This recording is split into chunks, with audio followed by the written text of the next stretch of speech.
Oui, alors le projet École du dehors, c'est un projet qu'on réfléchit depuis quelques temps déjà. Et voilà, à partir de septembre 2023, on a mis ça en place dans notre classe à raison d'une fois tous les 15 jours, donc tous les vendredis après-midi, tous les 15 jours. Voilà, nous sortons avec nos deux classes à l'extérieur pour faire classe dehors. Mais suite à ça, la mairie est venue vers nous pour nous parler de la création d'un lieu sur la commune. Et donc en novembre 2023, on est venu repérer le lieu qui avait été sélectionné par la mairie. Ils nous ont demandé un peu aussi ce qu'on attendait de ce lieu, et donc il a été aménagé. Et suite à ça, depuis décembre 2023, on vient régulièrement ici pour faire des activités de l'école du dehors. La mairie nous a proposé ce lieu et nous a demandé comment l'aménager, avec l'idée d'installer des rondins, finalement tout simplement et tout naturellement. Et ça nous permet de nous regrouper, de passer des consignes aux enfants, parfois de faire un petit goûter d'anniversaire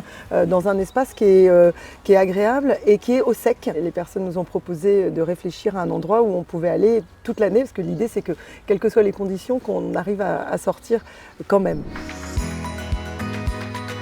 On peut tout faire, on s'intéresse à la nature, notre environnement proche de l'école, on découvre, on s'est équipé en matériel, loupe, grattoir, on a proposé aux enfants de mesurer la taille des troncs, donc bien sûr la partie nature. Il y a aussi la partie mathématiques, donc il y a beaucoup d'activités autour des mathématiques qu'on peut faire. On fait du sport aussi, effectivement. Le lieu s'y prête énormément, entre Lotion pas très loin, il y a une prairie juste à côté, et c'est vrai que ça, en termes de richesse, on va dire scientifique et naturelle, c'est hyper intéressant.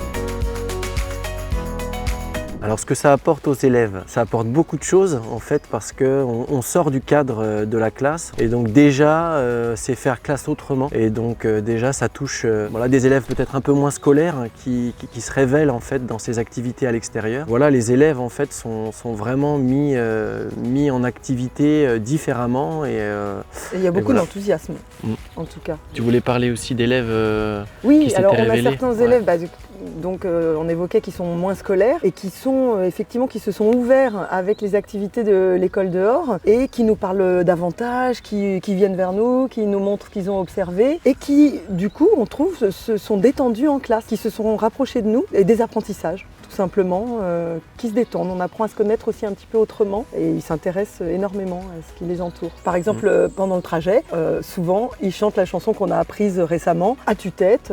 Et évidemment, on ne fait pas ça en classe, c'est toujours plus cadré. Et là, c'est vraiment le moment et c'est chouette. On a des parents accompagnateurs qui aussi nous montrent des choses. Autrefois, on avait une explication sur les chenilles processionnaires, parce que chacun a des choses à apporter. Ça, c'est chouette aussi. Les enfants sont toujours très fiers et très contents lorsque leurs parents peuvent nous accompagner. C'est que du plus, en fait. Ouais.